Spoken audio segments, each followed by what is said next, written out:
Tonight, a CBS 4 News security alert, and U.S. service members in war zones run the risk of being discovered by the enemy every time they go for a run while exercising with trackers, including Fitbits. The Pentagon is now doing a broad review of the devices. Service members working out in this digital age have unwittingly produced a map of their locations and activities worldwide. A security breach the Pentagon did not find out about until a 20-year-old Australian student discovered it. Nathan Russer came across a map put out by Strava, a social media network for athletes, which showed 2 years' worth of satellite tracking data uploaded from Fitbits and other digital fitness devices. U.S. bases are clearly identifiable and mappable, Russer tweeted, like this American Special Operations base in Syria. Here you have very challenging problems where a lot of people would say that's too difficult or that's too hard, but at the Skunk Works, the response is, I don't know the answer, but we'll figure it out. The Skunk Works is a risk-tolerant place, and being risk-tolerant, we're encouraged to find unique solutions. There's a tolerance for failure. If you have an opportunity to fail, you have an opportunity to learn. Being able to create an environment like that, you're able to go a leap ahead or a couple leaps ahead in technology because you're encouraged to look beyond the next canyon. And then under White Hat controlled the Wikiup complex, and that one was just found in the process of cleaning up some other things, and they took it out when they found it. Then there's the Yucca Mountains. You can actually see this as you drive on I-40. If you're driving towards California, it's on your right, and it's easily, you'll see four massive large power cables penetrating into the side of the mountain for that Yucca Mountain. There's a picture of the facility where you go in right there. There's wealth enough for two civilizations. There's wealth enough for three civilizations, but you have to have transparency. And I think the leadership rightly feels, well, there may be enough money for three civilizations, but it may not be us who's in charge when it's all said and done. From the area hospitals about the type of patients you're going to be getting.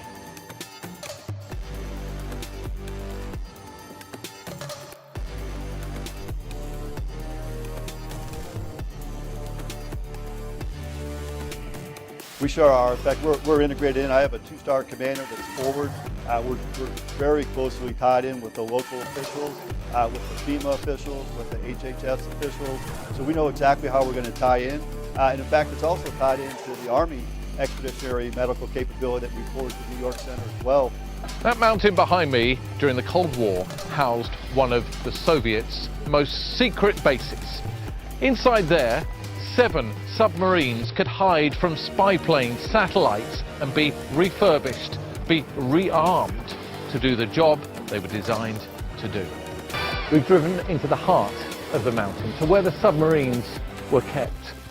Behind me is the dry dock, and just to give you a sense of scale, this model is about 6 feet long. A real submarine would go as far as the eye can see.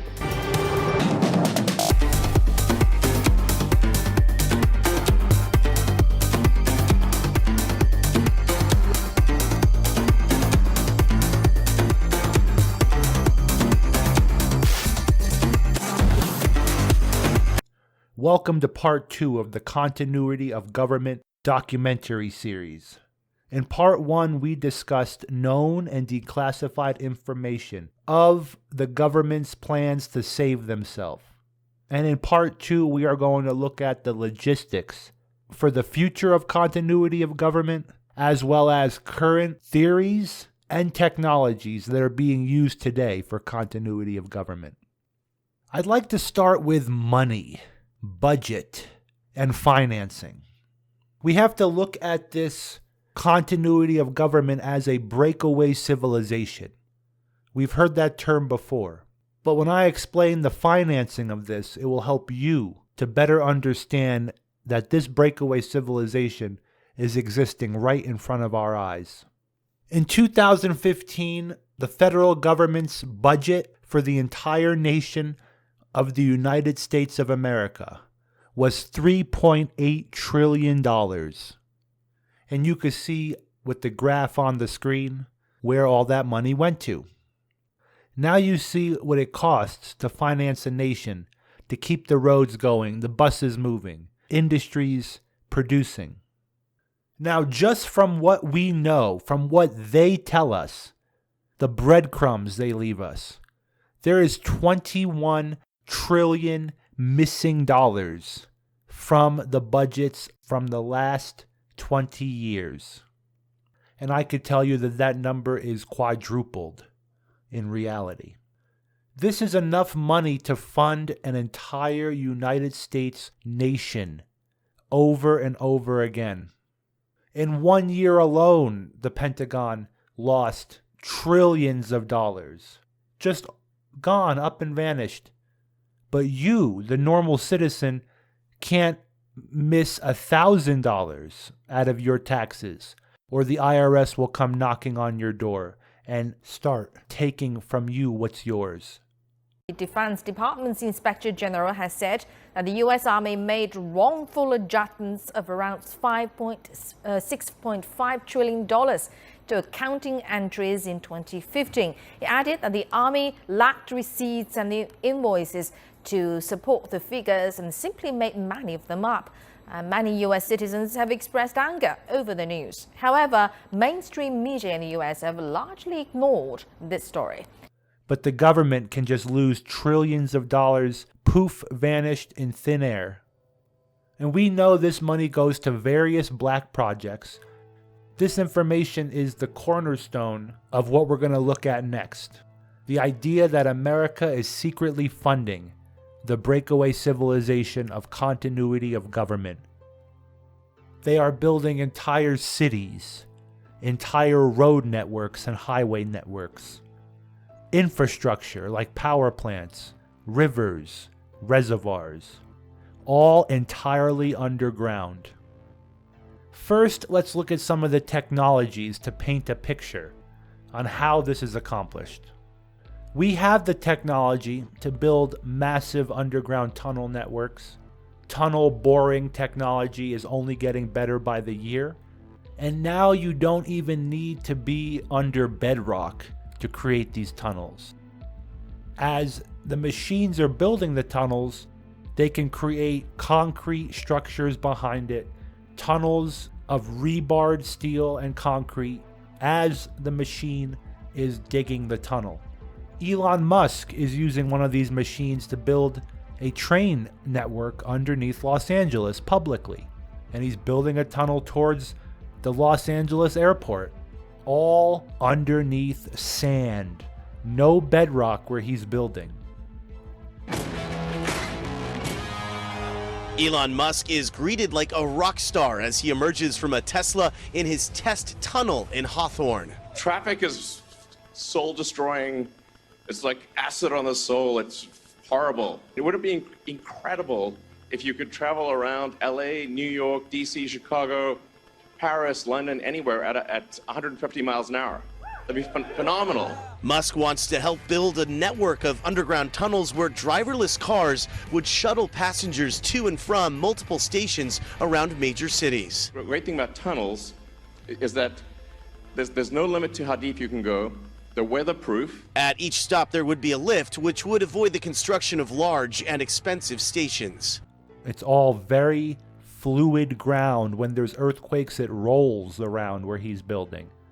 It's not solid like if an earthquake hits downtown LA, where there's plenty of bedrock and known underground tunnels, and known underground cities and shelters and rooms and storage and mole men, all living under Los Angeles and every major city across America.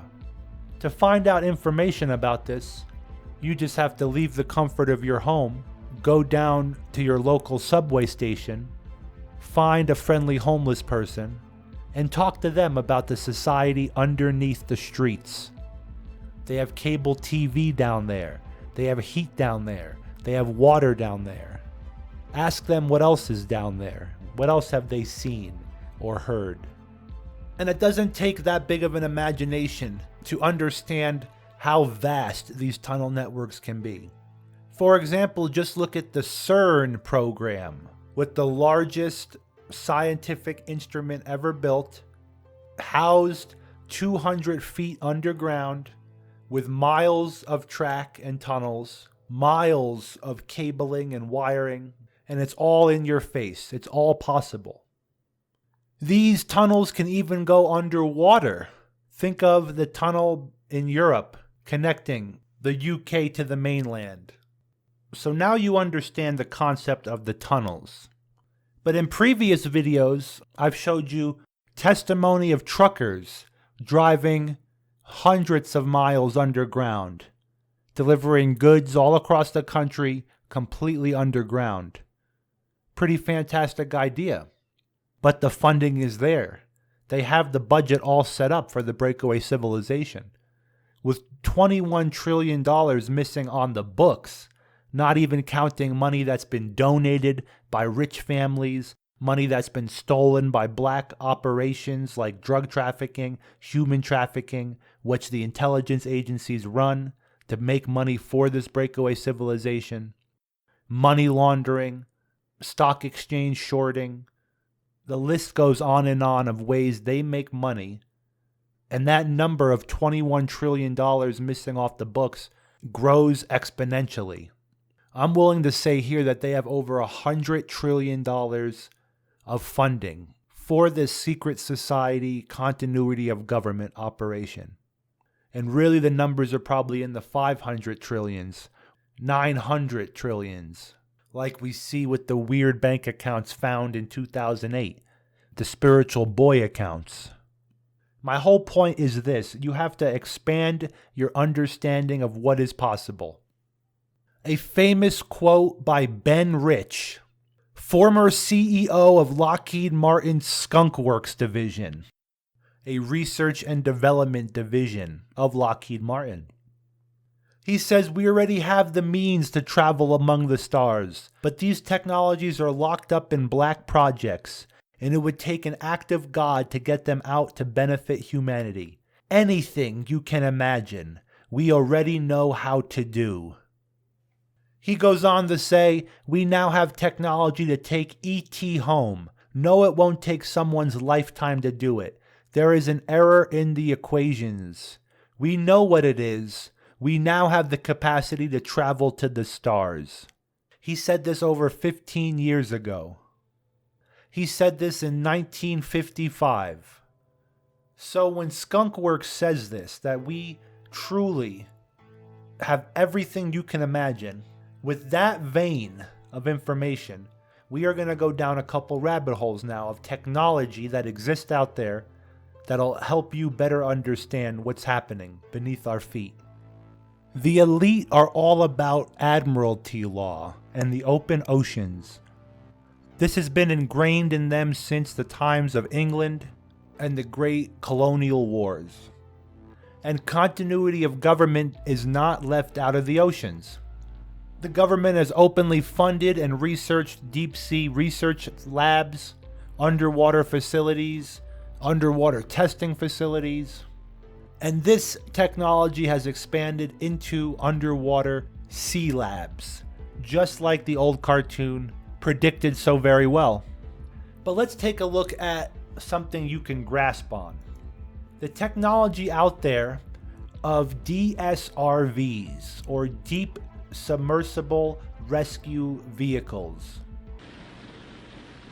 This fiberglass skin is for hydrodynamic streamlining only and is free flooding. Inside, 3 connecting pressure spheres, each 7.5 feet in diameter, hold the controls, diving crew, and rescuees. Most of the systems and units are in smaller containers in the free flooding areas fore and aft. These containers are pressure compensated. The response phase starts when the DSRV is ordered to move.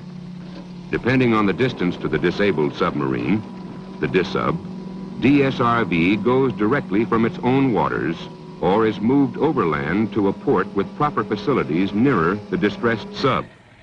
But in this case, that sub is remote, and the DSRV must go to an airport for airlifting. The DSRV has a sprint speed of 4.5 knots and a maximum sustained speed of 4.1 knots. In mating to the mother submarine, the various ballast systems are adjusted for a neutral attitude. The DSRV eases onto the pylons at near zero velocity. Then it notifies the mother sub when the pylons and mating skirt have positive contact. The mother sub crew verifies that the DSRV is in position and actuates the pylon latches. For the first rescue trip, life support supplies must be replaced, batteries recharged, etc. Crew substitutions can also be made. And these are the vehicles that are sent to rescue submarine crews when the submarine crashes, when the power goes out. And these submarines are advanced technology conduits.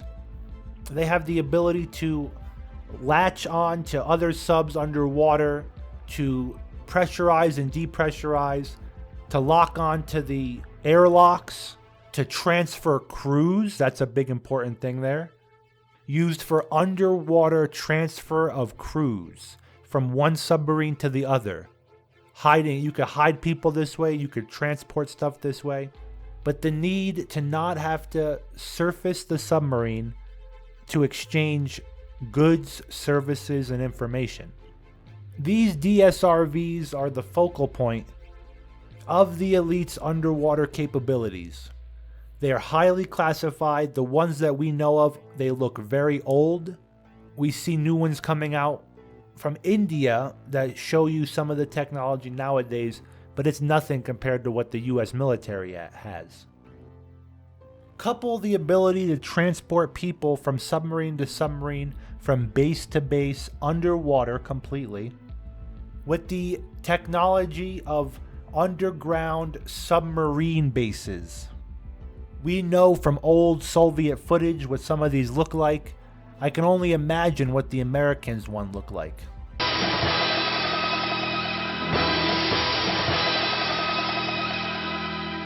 That mountain behind me during the Cold War housed one of the Soviets' most secret bases. Inside there, 7 submarines could hide from spy planes, satellites, and be refurbished, be rearmed to do the job they were designed to do. We're going to go inside and take a look. Well, we've got pretty special permission to drive under here. In fact, the last people who drove through these tunnels were film stars Sean Bean and Christian Slater, who were filming here. And this place really does have the feel of a Bond set, of a set from one of the Bourne movies. We've driven into the heart of the mountain, to where the submarines were kept. Behind me is the dry dock, and just to give you a sense of scale, this model is about 6 feet long. A real submarine would go as far as the eye can see. Stalin commissioned this place himself in 1953. It took 9 years to build, just in time for the Cuban Missile Crisis. With huge metal doors at either end, this place was impregnable by nuclear attack, even a direct nuclear attack. And there was room under the mountain for 3,000 people. The Soviets didn't even trust their own. People who had access to one side of this facility didn't necessarily have access to the top secret part, where the nuclear warheads were prepared for the boats. I worked here from 1982, and my job was to make sure the supplies and parts for the submarines were always in place. I was level 2 state secrets clearance, level 1 being the highest. I only knew what my job required, not what the submarines were doing. Strangely, I learned most of what I know about the base since becoming a guide at the museum. People know there were submarines in the bay, but only few know there were nuclear warheads in the base, in the mountain.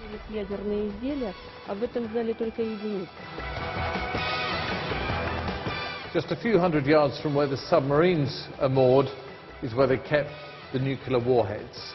Only level 1, the top clearance, would allow you in here. 60% humidity was crucial for the safety of the warheads. And you know how they measured that? With one single human hair. If it bent, the humidity had gone too high. 3 weeks it would take to replenish and rearm one of the submarines that lived in here. But there was one last trick in the design of this amazing place. Before the submarines went back out to sea, before they were open to potential view from satellites and spy planes, they could go completely underwater. They would skulk out. But you have to understand, the information they give us is just the tip of the iceberg. Scientists are now saying the largest ocean in the world has just been discovered, and it's underground. Think about that. An underground ocean. Interesting. Imagine some guy saunters up to you and says, "Hey guy, did you know that there's an underground ocean here on Earth 3 times as big as all the other oceans combined?" You'd probably say something like, "Get away from me, crazy guy. I'm trying to enjoy my Arby's in peace." Well, guess what? That guy's not crazy. He's a legit geophysicist slinging knowledge. You've got horsey sauce on your face. That's right. A group of scientists believe they've discovered a massive reservoir of water 440 miles deep down below the surface of the Earth that might just provide a little more insight as to where all of Earth's splishy originated. That might explain why there's Navy bases hundreds of miles inland, like China Lake up in California. Quite possibly there's an underwater facility, an underwater passageway all the way from the Pacific Ocean, going all the way inland underneath the ground.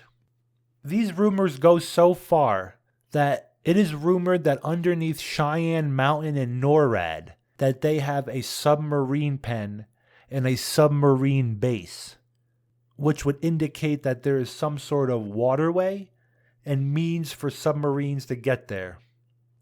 And in some of the footage you've seen and the technology you know of now, combine all that, they can make underwater passageways, utilizing the water from the inner ocean that they just discovered, and they could make underwater submarine passageways underneath America, underneath Europe. I mean, the bases are already there. You just think that it's just a little cove dug out, that they're not utilizing continuity of government techniques, building huge underground caverns, huge underground multi-layered cities and bases and submarine pens. All the technology is there. Some of the more fantastic rumors I've heard, for example, DIA in Denver, the airport that everyone knows about. It's rumored that underneath the entire city of Denver that connects to the airport is 8 cities stacked on top of each other. Literally stacked cities. And you can see with the budgets, with the technology, and what their dream is of living in Hollow Earth, that this is possible. Let's talk about some of the scenarios of what they're doing today. Continuity of government has set up a vast infrastructure that could house a lot more people than they used to be able to. At the very top, they're still trying to secure the top command, top military brass, and the president in the event of nuclear war. But it has evolved now to an entire shadow network, shadow government, mirror government, where the surface government rules publicly on the TV to the masses, and the underground government is the government that is moving and shaking behind the scenes. They are prepping for an end-time event. They believe in the biblical apocalypse more than the average person out there, more than even some Christians. And the enemy, with their off-world technology that they get and gather from doing psychedelics, from selling their souls and doing their ritualistic spirit cooking and rituals, they are getting information from an off-world entity, an outer dimensional, extra-dimensional entity that we know as Satan. So that right there is a scenario, okay? You can label that whatever scenario you want, but I believe a lot of that is real. Another aspect could be total control. on the world grid. This doesn't make sense to me because we all know the world is a chessboard for them. For all the global corporations, the Illuminati, the Bilderberg. But let's humor this. That America is just trying to preserve its military might by building vast underground networks, vast tunnel systems in cities. It's a possibility. With over $21 trillion of missing money, you could build a lot down there. You can have maglev trains connecting Washington, D.C. to Denver, to Los Angeles. Hundreds of thousands of people every year go missing. That's where the theory comes that they might be down there, captured, held against their will, or just living in a breakaway civilization. Maybe they were chosen for some specific trait genetically, physically, spiritually, psychically. Maybe they were captured and put down there. Some weird experiment, weird project that you've heard of before, like the government separating 3 triplets at birth. They never knew they even had brothers, and they were all given to 3 different families. This is a very popular documentary you could watch. The government does these experiments. Maybe continuity of government is a mass experiment. Maybe the current events of today that we're dealing with. Right now it's the corona. Maybe that is a mass experiment of mind control and manipulation and what the government can get away with. Who knows? The final point I'd like to discuss is the possibilities. Like Skunkworks says, anything you can imagine is possible. So I actually want to give a little respect to the QAnon community for talking about the underground bases being liberated and faction war going on, because the possibility is completely there when you think about it objectively and with the information discussed in the previous documentary and this one. The military and government is so compartmentalized that there could be faction war within its own system. There could be bases that are operated by rogue generals. We've seen that in the Soviet Union during the Cold War. There was a big fear that a radical general would just launch his own missiles without the authorization of the Kremlin. So these concepts are there, but add to that underground bunkers and bases, and let's just say your office has its own bunker. You're supposed to go to Mount Weather. Okay, but maybe Mount Weather wants to have more continuity of government than the others. Maybe they're doing their own plans and procedures, stockpiling their own food and medicine outside of the government's knowledge. Who knows? But there could be rogue bases out there. And the possibility of an underground war is possible. These weird earthquakes that you do see, if you look into this vein of information, they're not normal earthquakes. Even big earthquake YouTubers talk about them. The aftershocks are not normal, and the way they suddenly come on like an explosion. Could be an underground base being taken out. Could be more tunnels being built. It could be underground construction, a new cavern being built. But the idea is there and we can't dismiss it. We have to understand they're using black project money and taxpayer money that goes missing and funding these operations. While you, the people, have to be on the surface with no technology, no maglev trains, living paycheck to paycheck. So I explained the history of continuity of government, what's possible, technology that leads to underwater bases, underwater caverns and waterways that the enemy can use, technology that utilizes airlocks and submarine rescue vehicles to exchange people underwater, crews, supplies. They can operate under the water, under the earth, hiding from satellites, hiding from Google Earth.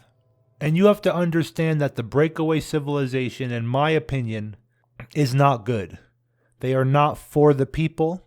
I believe this is the Illuminati's fortress, the Illuminati's underground world where they do all their slave trading and illicit stuff. But that's my belief. You form your own belief. They could be benevolent. They could be good, maybe. Maybe President O'Shaughnessy of continuity of government is a good guy. We don't know. But the point of these videos is to expand your mind on how much money is missing, how big their budget is, connect the dots of skunkworks CEOs saying that we have it all. Everything your imagination can fathom is there, with known technology to form the basis that this exists. Then you can add to that with the rumors of underground warfare, of the complexity of these bunkers, of the technology of their networks and underground railroads and tunnels, high-speed trains, bullet maglev trains. And you can form your own conclusion of how deep the rabbit hole goes. But thank you very much for watching. Please keep an open mind out there to the possibilities of these ideas and the capabilities of the military-industrial complex, combined with the stolen money on paper. Imagine what they don't tell us on paper. Imagine the top secret stuff that is never discussed. And just like the CEO of Skunkworks said in 1955, we have it, it's already been developed and researched and tested, and it's only exponentially grown faster since 1955. And we are truly living in two separate realities, the surface world and the breakaway world. Ben Rich of Skunkworks is also famous for saying there are two types of UFOs, the ones we build and the ones they build. But that's for a future video.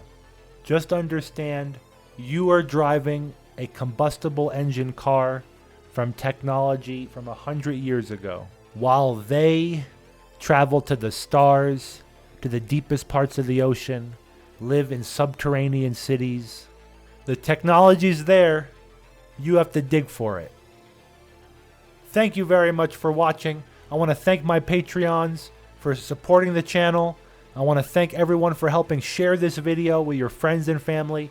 Get the video out there. We are heavily censored and shadow banned here and suppressed. And it's up to you to get the message out there. Thank you very much for watching.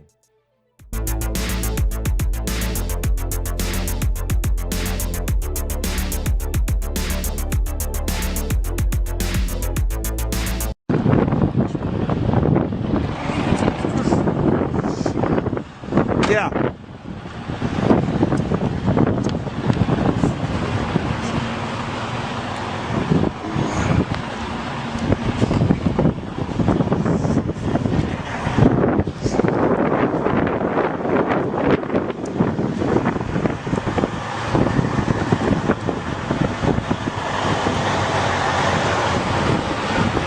Goes all the way to Washington, D.C., huh? Goes all the way to Washington, D.C. Yeah, you Homeland Security? Yeah. How far have you taken this down to, how far have you actually ran a load?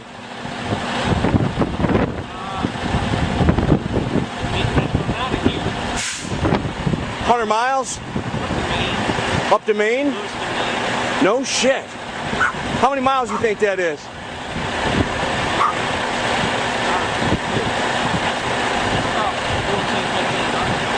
Man, that's unbelievable. Not to mention, I heard there's one that goes all the way to Colorado, right? Unbelievable. What do you think you're hauling? Any idea? Crap. Yeah, okay. Yeah. Crap makes all kinds of stuff. Yeah. You don't really know. Yeah. I know there's been a lot of military stuff being hauled around lately, that's for sure, huh? Yeah, I mean, we deliver to military. Gotcha. Gotcha. Yeah. Yeah. Yeah. Well, I appreciate, I heard that's water supply, food supply, everything's in there. Huh? Yeah, unbelievable. But you don't get no cell phone service. No. Peace, brother.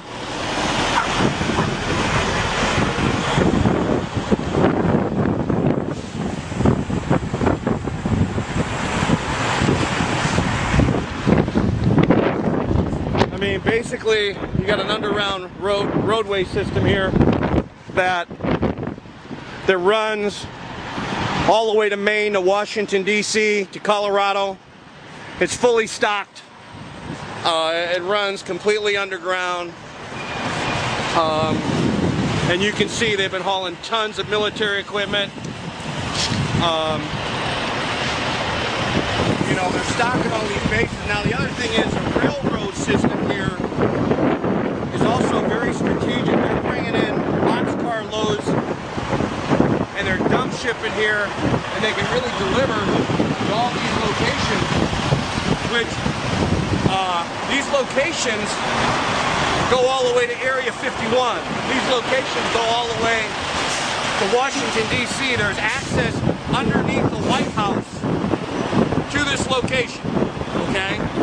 So this is a strategic location, which is really the new command center for the Illuminati and the United States government. Well, forget the United States government. This is a headquarters for the Illuminati. This is where they'll ship most of their supplies. When they go underground, they can stay underground for quite some time. And this is stocked with food, water, everything they need. It's an underground city.